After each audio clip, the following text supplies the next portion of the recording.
Hindi mo ito pinamakain ko, pamangkin ko? Sino ba yan? Pamangkin ko, hindi mo ba kilala?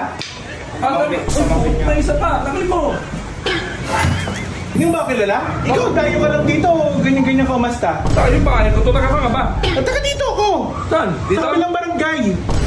Lalayo nyo naman, ba't nakarating kayo dito? Eh kasi, itong pamangkin ko, kita mo ito, sobrang payat. Ganyan nagkaliit yan, alam mo kung bakit? Hindi mo pinapakain. Pwede mo pakainin kami sarili mo eh. Parang busog ka na, nakain mo lang.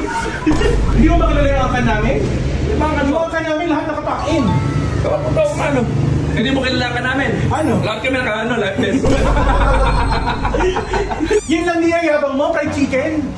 Diyos ko, kaya rin namin magluto ng ganyan. Hindi ka magluto. Ba't hindi na maabot sa ano eh. Hindi na maabot sa dining yung luto mo. Inuubos mo sa kusina pa lang. Ano ba yan? Oo, yun. Manok lang naman to, hindi mo Paano? Tingnan natin kung masarap. Tikman mo. Pinakain mo na. Anong lasa? Hindi masarap. Oh, hindi pa na masarap. Ano ba yung pagkain nyo? Parang hindi masarap. Parang mantigas. May buto. Ano ba yung manok nyo? May buto. Oh, ketchup. Oh, tanga, hindi ang ketchup. Kinagat ka na eh. Sige na, sa inyo na. Hindi, wala lang namin to. Yan na yan. Sarapan nyo naman yung luto nyo. Tingnan mo ganyan. Ano? Hindi na naman lalaki yan. Ibigay mo dito. Ikaw magawak niyan.